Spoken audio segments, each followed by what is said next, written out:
Hello, folks. Welcome to the Greedy Podcast. Brian is on his way up to Big Sky, Montana for the TAC event up there, so it's just me today. On this podcast, Brian's joined with Shane Mahoney at the Total Archery Challenge on the Leopold Live stage. So if you hear any weird sounds in the background, it's because it was all shot live. Shane Mahoney is the founder of Conservation Matters. He is also a world-renowned author, biologist, speaker, and conservationist. I'm not going to spend a whole lot of time. If you're into conservation of any kind, if you like wildlife, which I assume if you're listening to this podcast, you probably do, you're going to like this podcast. Shane is a really smart guy. He's been around in the conservation game pretty much longer than anybody. Real quick, before we get to the podcast, sign up for our newsletter. Go to briancall.com, scroll down to the bottom, sign up for the newsletter if you want to keep up to date with what we got going on. And while you're there, scroll up to the top, see that little shop button, click on it, and go ahead and buy some hats and some sweet t-shirts. On to the show. All right, folks. Thanks for being here and for tuning in to the Gritty Podcast. I'm your host, Brian Call, and I'm here today with my guest, Shane Mahoney.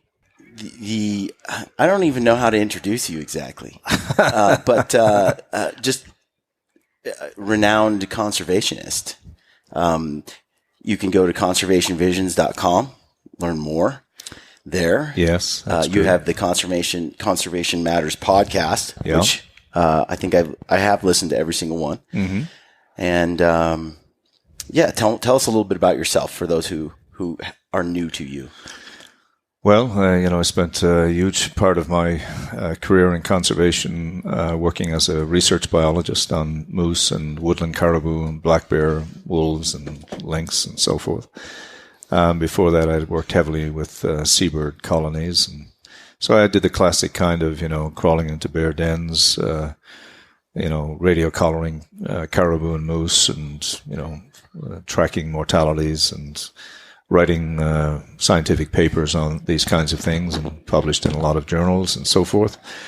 And then established my own research institute and then left all of that 4 or 5 years ago and started Conservation Visions. Have built, a broad network of connections and friends in this business. And I guess I've been one of the leading spokesmen, certainly for the North American model, because that's something I was very close to from its inception. And you seem to have been around a long time. Yeah. I mean, all the gray hair indicates... Forever, really. Well, last night I think you've watched and seen a lot of trends in the conservation world in hunting itself.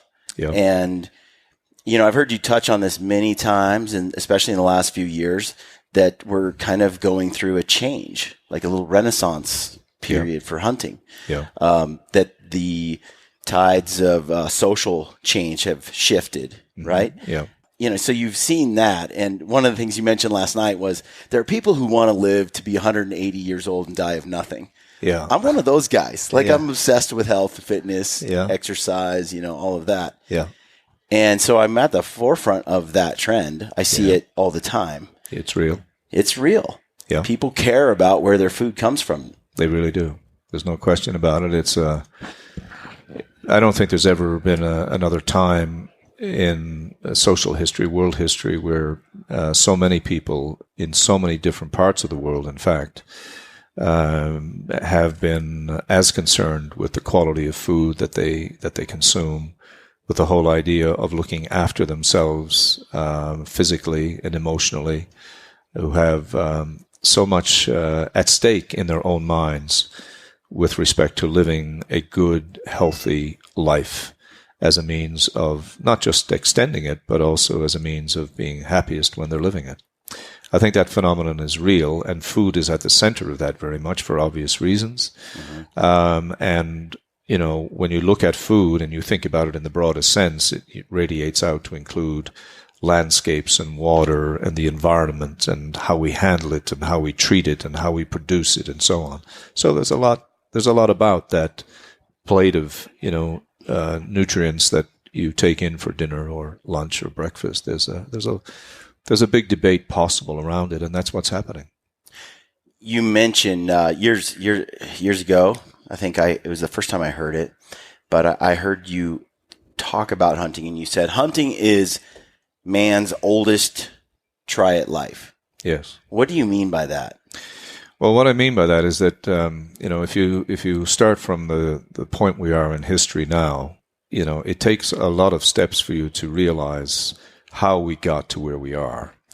And in modern times, in the modern world, it is easy to forget that this was not the reality of very long ago. This is a very short snapshot and window of time about human history.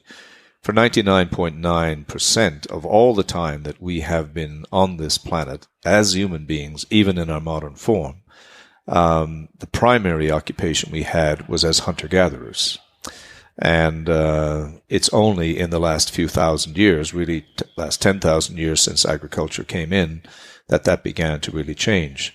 So what was our try at life? Well, our try at life was that, we were a bipedal ape. We were capable of moving around a great deal. We're tremendous walkers, but we didn't have great body weaponry. We didn't have the super strength that, a lot of the other animals that are out there on that landscape had.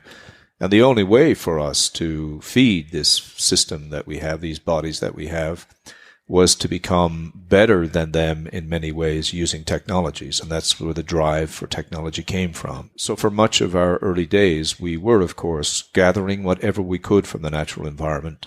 Wild fish, wild animals, young animals, old animals, animals that had just died, scaring other predators off their carcasses if there was enough of us to be able to do that, to steal the food from them.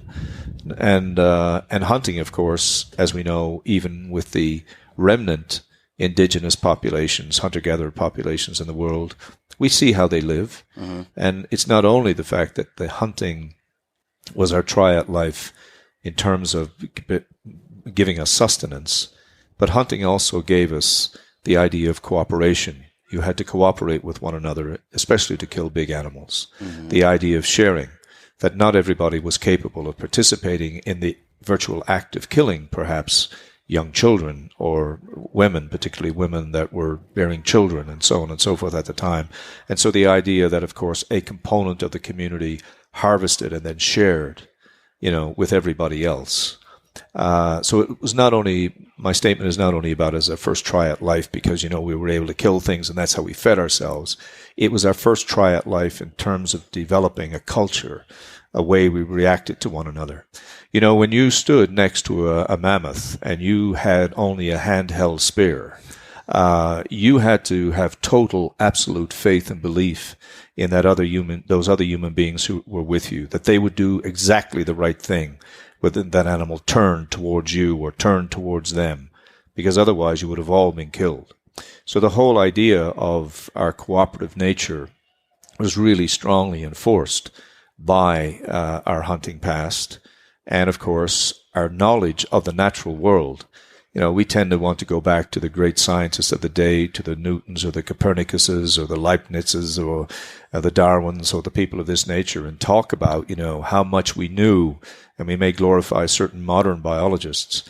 But, the basic base of all of that biological knowledge came from the original humans, the hunter-gatherer humans who lived in those wild and free environments. So it really was. It created us. It made us human. It was our first try at life. So in the modern world, what's strange is to a hunter, I think, or someone especially who grew up in this world, who I've been hunting since I was a little kid, I've watched my family do it. It seems like such a natural, normal, having spent a lot of time like in Portland, Oregon, working downtown in an IT company and doing audits and stuff. I've been around people who have lived in a concrete place their whole life, and this isn't intuitive to them. No, of course not. And that seems so strange sometimes to me, just because it's how we got to where we are today. Sure, but most people were animals, don't forget. Human beings are animals, and our point of reference tends to be the most recent things that we encounter. So if you're a child who's raised in a particular environment, and that happens to be a large city with, the kinds of things that it provides and delivers, then, you kind of think, well, that's kind of the way the world is. If you're raised in a very rural circumstance, particularly years ago, and you grew up and had never visited a city, then obviously you feel, well, that's the way the world is. And so naturally, we're setting up systems in society where there's groups of people who have very different worldviews. That's totally understandable. The challenge for us is to not try to have people sort of brought over to our side of thinking, if you will. It's to find the common things that matters to everyone so that we can talk to people from different experiences. And that's where food, for example, and health and lifestyle and fitness and time in the outdoors can really be the sort of language that we can share with the broader public. Hunting is not necessarily the language to share with the broader public. Sharing a language with them that gets them to understand wild harvesting in a general sense is a way to eventually bring hunting to them. Yeah. But the way we've been trying to do it, frankly, has been a very awkward and kind of off-center kind of approach. We just kind of expect them to get it, They're not going to just get it. Well, and now, over the last time that we spoke, you told me how excited you were for where we're at right now. What's that optimism based on? Well, the optimism is based on the fact that we do have a broader society now that is starting to become concerned about things that our activities and our way of life can help solve. So, for example, if people are concerned about the quality of the food that they consume because, they don't have any other means of producing it, they go to a grocery store and they pick up whatever. As I said in the film last night, nobody knows where this food comes from, really. But, right. The hunter knows where his food comes from and the fisherman. But most of the time, if I walk down the aisles of a grocery store in St. John's, Newfoundland, I don't know where all that food comes from. And so, people are concerned about that. They're also concerned about what is added to food. And it's not just the average person on the street. Medical professionals are very concerned about the rise in certain diseases, cancer included, that they believe the rates are increasing in part because of the foods that we consume, and in part because of the additives that are there, in part because of the hormones and antibiotics and other things that are necessarily injected into animals that are raised to feed us. All of those sort of concerns that we didn't engender, hunters didn't create these concerns. These are concerns that are taking place in the broad public. Yeah. But those concerns are concerns we deal with in a practical way because we harvest, and not just us, people harvest wild fruits and berries and fish and wild rice and medicinal plants and firewood and all kinds of things. So we see suddenly a matchup between the concern that people in society have with the kind of lifestyle that we have chosen, and there's a congruency there. There's a way of talking to them that is meaningful in their own circumstances. We have not had this before. The other thing that is happening, of course, is that there is a rising body of information in the medical profession that demonstrates clearly the benefits physically and emotionally and mentally that arise from spending time in the outdoors. And, of course, we have always known that this was true. And now, suddenly, we have this community, the medical community, providing support for the things we always felt. So, no, I don't believe you can turn back the tides of change. I think the hunting community for the last 20 to 25 years has been making 2 or 3 major mistakes. One of the major mistakes came out of television. The marriage between the hunting community and television has by and large been a very, very negative thing for the impression that broad society have of the hunting community. That's number one. Yeah. And the second thing that we have done, which has been a sort of an error on our part, is we have simply tried to say, oh, it's legal. It's our right. It's what we want to do. Let's pass a piece of legislation in a state, say there's a right to hunt in state X or state Y or whatever. Yeah. That's meaningless. It's absolutely meaningless. It can be overturned in a heartbeat by someone else. Yeah, we talked about that before. Yeah, I find it an absolutely meaningless. It's not an argument. No, not at all. It's legal. Yeah, it's not an argument. It doesn't explain morality or the rightness or wrongness of an action. And it's about social license. So I think what's beginning to happen now, however, is I think that the hunting community is starting to realize that, those cards, we can't play them anymore because nobody's looking at them, right? Yeah, you had a quote. You said, if we continue to market our limitations, you can be assured that we will get to keep them. Yes. What does that mean? Well, what it means is exactly that. If people are having a reaction to us that says, like, we really don't understand this hunting business. We can't see how you can go out and you can kill a living animal. I mean, those kinds of statements are very reasonable statements for a human being to make who's never hunted and who cares for animals. I mean, I don't find that a difficult thing to understand at all, how they would ask those questions. Especially, like, if you can just don't picture your own pet, your own puppy that you've just raised. It's an animal. You love it. Yeah. And so the concept of just killing it it's sort of... it's very difficult to wrap your mind around. Well, I mean, it essentially seizes up the gears of your mind. I mean, you just, all of a sudden, you just go into, you stall, because it is unimaginable. The mind can't go there. So it's totally understandable why there are people in society who have these views. If the reaction to that by the hunting community is going to be, you're an idiot, you're absolutely wrong, you don't know what you're talking about, we're the greatest conservationists in the world, we look after all the animals, we pay the freight, we do all those kinds of things. Well, if that is going to be the ground on which we are going to stand to perpetuate hunting in Canada and the United States, then we need to picture ourselves on a small island around which the seas of public opinion are rising every day. And we can retreat from the periphery of that island inward to the center and finally stand on that one last little high piece and claim it is our right, and by God we're going to do it, and I grew up all my life doing it, I did it with my daddy and I'm going to do it with my son, and blah, blah, blah, blah. We can do all of that. But the bottom line is all we get to keep are those limitations which get smaller and smaller and smaller. Now, if we want to start marketing what we do in a different way, explaining it as a lifestyle choice, explaining that it's about quality food, explaining it that it is about health and fitness, explaining that it is about studying nature, explaining that it is about caring for the animal and how it is killed, explaining about the fact that we treat that meat almost religiously, the way we clean it and look after it and never discard it and never throw it out. I mean, it's a funny thing. I can have both wild and some domestic meat in a freezer.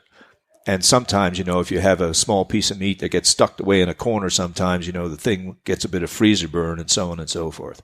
I can sort of tolerate in my own mind the idea that I can probably throw out a piece of beef or a piece of turkey that gets that way. But if it's an elk I've taken, or if it's a moose I've taken, there ain't no way that meat is going to be discarded. Especially because I packed it out on a backpack 7 miles. So, I mean, these are the kinds of, these are not limiting conversations. These are expanding conversations. These are inclusive conversations. And then we talk to people who harvest maple syrup. We talk to people who harvest mushrooms. We talk to people who harvest berries and fruits and Christmas trees and firewood and all of those things. This is an enormous community of people in our countries who do these kinds of things. We are not alone. What we need to realize is we need a sort of an alliance around this lifestyle of people who believe in it. And in that alliance, we also include people who properly raise livestock for consumption. People who, have free-ranging cattle, and people who, raise animals under really good circumstances and treat them well and don't use antibiotics and don't use hormonal injections and don't use all those things. We need to bring all those people who are concerned about providing good food, both as a consumer and as a producer of it. We need to bring all those people together, and we need to be able to stand up and then tell people, if they want to live on tofu, excellent, but we don't. Right. Yeah. I like tofu.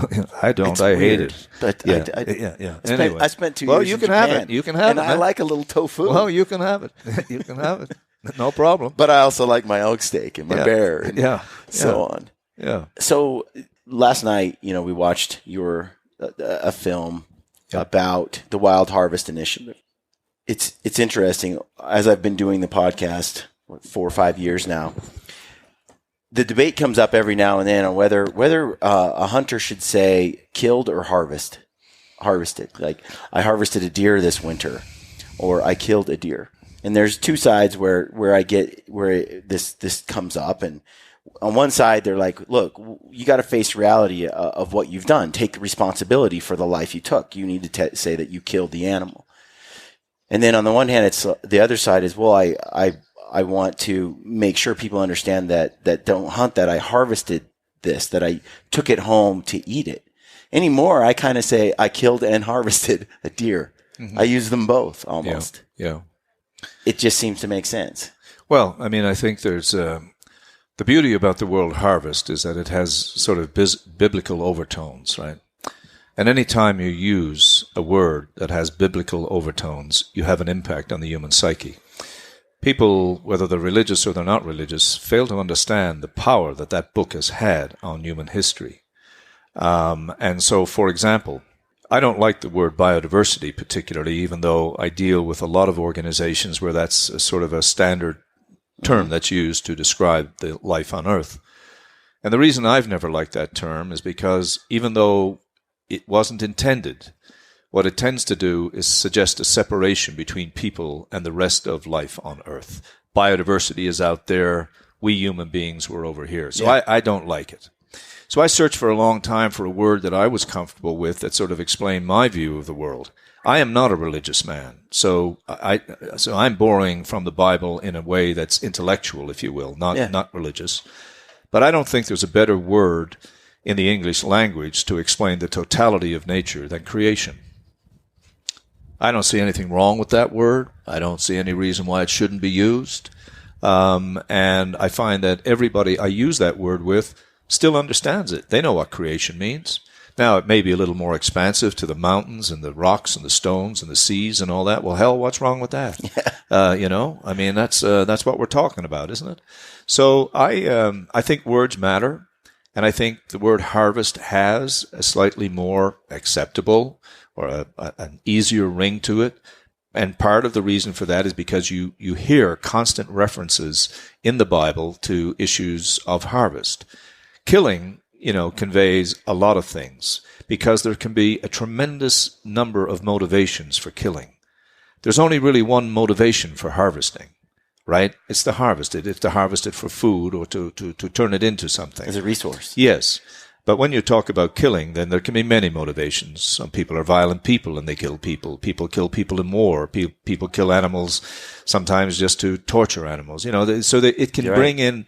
So naturally, the human mind, when they hear the word killing and they hear the word harvest, they naturally go in different directions. It is automatic. I tend to use the word harvest, but I also almost always make sure that I talk about death, animal death, so that I don't want it to be such a euphemism that people think I'm sort of whitewashing the fact that the animal died. Correct. That's the danger with harvest, right? Mm-hmm. I had a university lab instructor, an elderly woman. Well, I thought she was elderly at the time. She was probably 30. But I used to use that term harvest, because I'd be talking about hunting in class to friends or whatever. And she would remind me, Mr. Mahoney, you do not harvest anything. You do not reap and you do not sow, and therefore you do not harvest. And I always remembered that statement from her, and the only way I could come back and argue with her about that would be to say that, in a way, we do reap and we do sow, in the sense that at least the hunting community does try to tend to nature and conserve nature and make it sustainable. So in a way, we are stewards in that sense. But I took her point, And I look at it in terms of, when I think harvest an animal, it's the act of going out and there's no guarantees when I go out and hunt. And there is an investment and a skill acquisition and practice and so on that goes into this whole process. But at the end of the day, I feel like I am gathering up a renewable resource. Yeah. The way nature intended, so that I can then live and provide for my family and live. It is a harvest. It is the gathering of a resource for use. So I don't see it as like a plant or agricultural term only.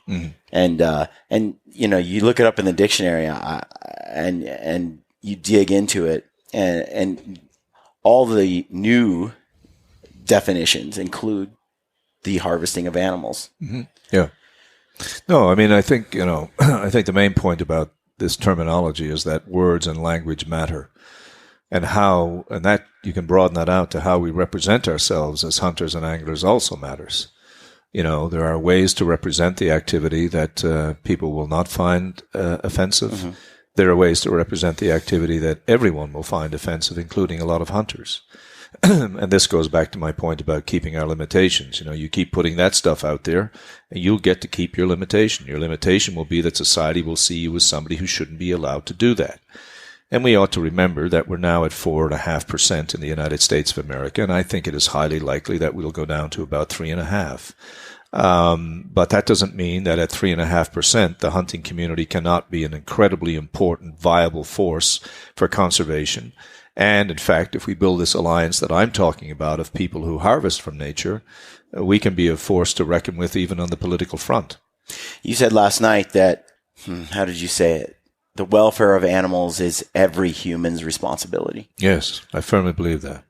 And I've heard you say as well that any human being that has taken the sentient life of another being in order to live has a responsibility toward animals. I totally believe that too. I think anybody who has, whether it was as a boy taking a hen and decapitating the chicken because we were going to eat it, or whether it was standing by as the sheep were killed, or whether it's, shooting a moose in Newfoundland, or whether it's taking a salmon out of the stream and killing it and cooking it. I feel that anyone who has crossed that line has a responsibility to nature that far exceeds the responsibilities of anybody who has never done that.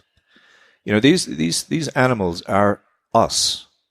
There is absolutely no difference between them and us. And when I say none, I mean none. I used to think maybe there were differences between. I do not believe that anymore at all. They feel pain. They feel fear. They attempt to escape. The bullet hits them in the same way that the bullet would hit you and I. We just need to realize, therefore, that if we go through that step and we do it deliberately and we kill an animal, number one, we better make use of the life that we've taken for good purpose. No, that's for damn sure. And the second thing is, that's one animal. Yes, we can argue it would have died other ways, but it died because of me. It died because of you. And I think that brings a level of responsibility to the hunting world that is far greater than to people who have not hunted. And that's why sometimes when the hunting world sort of gets a bit overwhelmed with criticism and wants to strike back and say, we've done more and we've done more and we've done more, all true. But you know what? We should do more. We ought to do more. That's what I feel. And I'm glad that we do for that reason. You talk about the Wild Harvest Initiative. We learned a little more about it last night. We talked about it a couple of years ago. You started it in 2015. Is that correct? Mm-hmm. Approximately. Looking at it, yep. And where is it today? Where does it stand?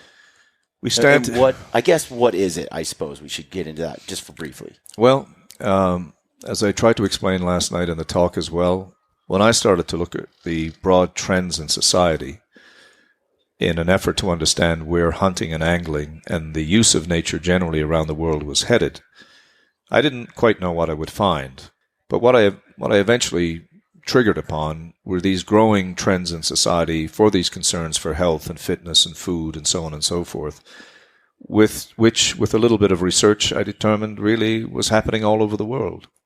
That this was a modern phenomenon. This was a real change that was taking place in society. And I said, well, okay, if that's the case, then what does that portend for hunting and angling and the traditions that we have?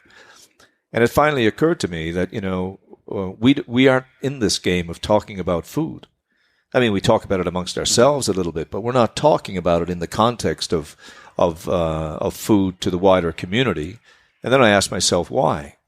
And then I started to ask myself, well, how much food do we harvest? And I discovered that nobody knew. Nobody in Canada or the United States knew. Shane, it just seems like you could make a phone call to, I don't know, Utah and say how many elk were harvested this year. You can go to Utah and say how many elk are harvested. But if you ask people, what is the harvest of wildlife from Canada and the United States of all species, how much food does that generate? What is it worth? How many meals does that turn into? No, you can't make a call anywhere except to me now. And so I set out to compile all of the harvest statistics from all of the state and provincial agencies for hunting and angling, and to bring them into a database. Number one, to get an understanding of how many animals, of how many species we harvested.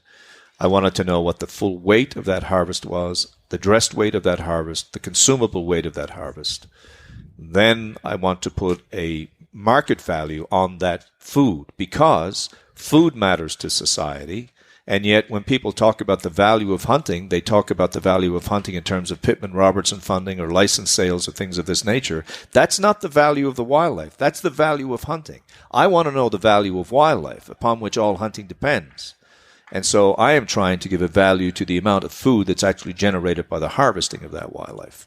And then I also want to turn that around and say to society, okay, we are harvesting these billions of pounds of high quality, totally healthy food from the natural environment. We are doing it in an environmentally friendly way. We are disproportionately paying for the conservation of those resources on this continent. I want you as a government and as an agency at the county, the state, or the federal level to take into account that part of what's happening up on that land is the food security of the United States of Canada and of the United States of America and Canada.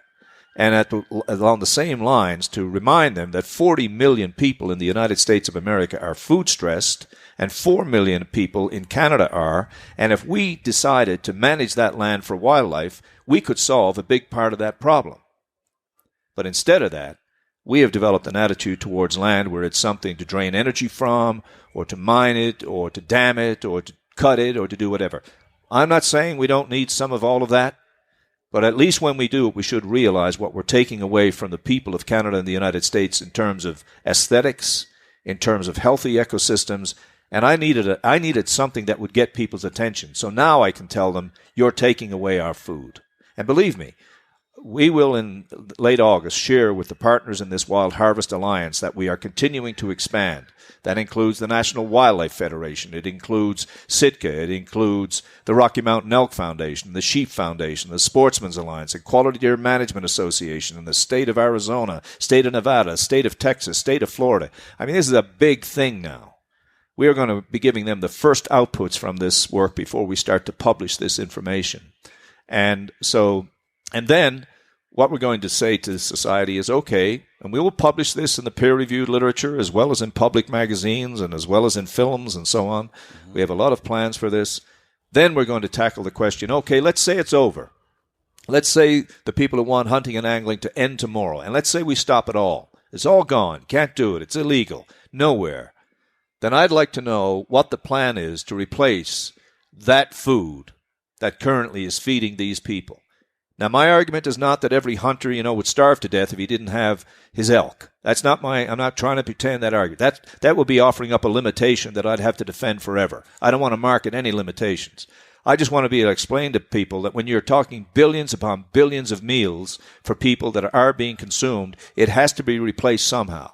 And I want them to tell me how much land, how much water, how much energy, how much fuel, how much pesticide, how much insecticide, how much antibiotic. I want them to tell me what it's going to cost to raise those billions upon billions of pounds of food that we right now harvest of our own volition, and then at the same time protect the environment and work to protect wildlife. But I'm not going to wait for them to tell me, because they'll never tell me. So I'm going to figure that all out myself with a bunch of economists and agricultural scientists, and we will figure it out. Because I'm telling you right now, there was just a publication published recently about what it would take to make the world vegan. What would be the cost if everybody in the world, the 7.3 billion of us crawling around like emmets, and we'll soon be up to 8 billion, then 9 billion, then 10 billion. You can imagine how busy places will be. Get your skiing in now. So up to 10 billion people, And how are we going to feed them if none of them are going to eat animals? No domestic livestock, nothing. Yeah. Nothing. No animals whatsoever. And what it would mean is you would have to take a piece of land the size of Canada from the planet, but it would not only be a piece of land the size of Canada, it would be a piece of land the size of Canada of the very best, most productive wildlife land left on the planet to allow us all to become vegan right now. Now, the cost to nature of doing that, we think we got a biodiversity crisis on this planet right now. Let's take a piece of land the size of Canada and mow it down and plant beets. And then we'll see what we're talking about as a major biodiversity crisis. Look, there are alternative models out there, but until you start providing the knowledge to them, people are not going to take you seriously. You can't talk to a senator or a congressman or a member of parliament about, we should have more wildlife without giving them some kind of background to say. Look, we can we have tons of Canada geese in excess of what, we could harvest a tremendous number of Canada geese, a tremendous number of snow geese, a tremendous number more of white-tailed deer right now. But if we wanted to manage landscapes for moose and snowshoe hare and other easily grown wildlife species, we could massively increase the amount of wild food that would be available to people. And why isn't that being considered an alternative, option at all? In some areas, in some experimental areas, in part of a state, 10% of the land, whatever it might be. So I dream of these things. I don't see any reason why not. And it seems like I have a couple of questions. Yeah. As you've gone down this road, and when we spoke a couple years ago, part of the goal here was you wanted to build a database that you could extract from continually. Because in the past, Rocky Mountain Elk Foundation, others, they've gathered this data and published it. And it could be a 2-year long project where you reach out to each state, you gather that and so on. And 2 years later, you've got this giant, massive calculation and you're kind of saying this is how many millions of pounds were consumed, how many millions of pounds of meat were shared and so on.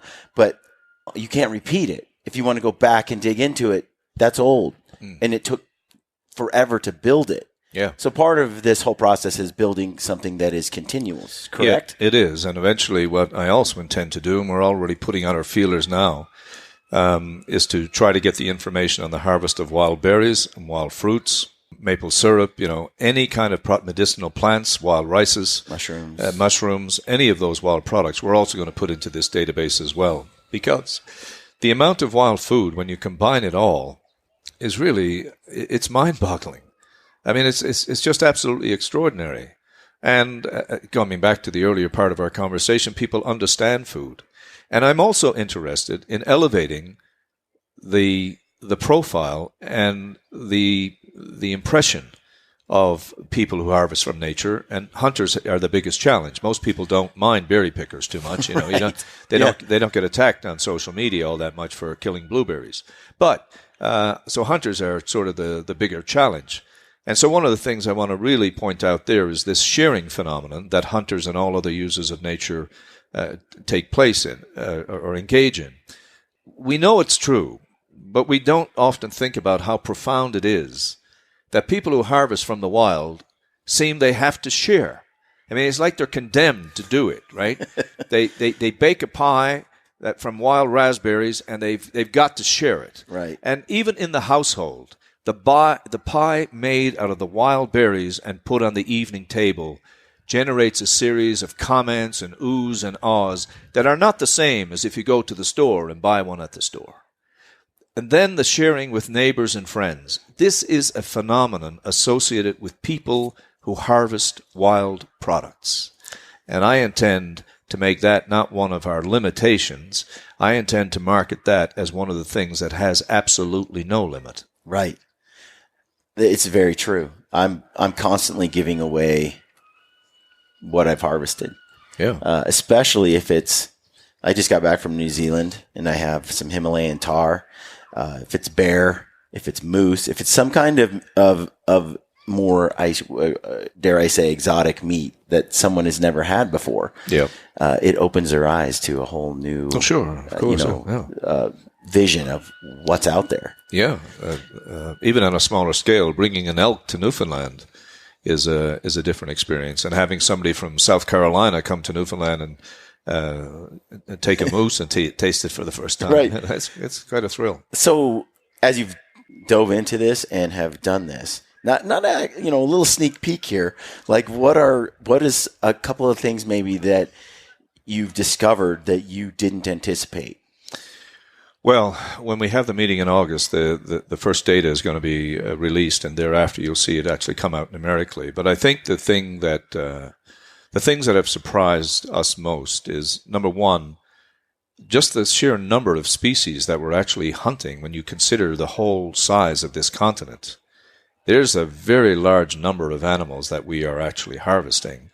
And if you had asked anyone in this room, okay, how many species are there? I'm pretty certain they're going to come in way lower than what the numbers are. That was a surprise. A second surprise was the sheer scale of the harvest of some particular species, like doves, for example, and like white-tailed deer, and so on and so forth, and waterfowl. The numbers of animals that we are harvesting annually on this continent, or in Canada and the United States at least, and have been doing for a very long period of time, is absolutely astounding. It is so large, in fact, that we are working with a communications firm now to try to figure out what the best way of actually releasing that information is, because we could scare the living daylights out of the American public. Right. That's not our purpose, right? I think another real surprise for us is that we didn't find any intention for this to be done by anybody else. And we've now been in touch repeatedly, as you might imagine, with over 63 jurisdictions, political jurisdictions in Canada and the United States to compile this information. And it was very clear that we were right. Nobody was ever intending to put this information together. And if you think about this, just imagine if somebody was standing in that audience out there and said, okay, you, this hunting community, you say you're all about conservation, right? And we'd say, yeah, we really do believe in conservation. So tell me, how many animals do you harvest every year in Canada, let's say, or in Canada and the United States, let's say? And we'd all have to stand up here and we'd have to say, well, I don't know. Well, who could we get that information from? There must be somebody, the U.S. Fish and Wildlife Service or the Canadian Wildlife Service, the federal government somewhere must keep this information. And we'd have to look back at that critic and we'd have to say, I'm sorry, but actually we don't have any record of that. So you call yourself a conservationist and you say all your hunting groups are like this and what you really care about is wildlife, but you're telling me that you don't even know how many animals are being harvested on the continent each year. That's correct. We don't. So I also felt it was about time to prepare for that trap, because I felt those questions were going to come. Right. They were inevitable. Yeah. So now we will know. But now we've got to figure out what is the best way to share this information. I can tell you that the hunting data alone, we have all the hunting data in. We are now have all of the fishing data, and we're starting to put that in the database. We'll have that in by Christmas of this year.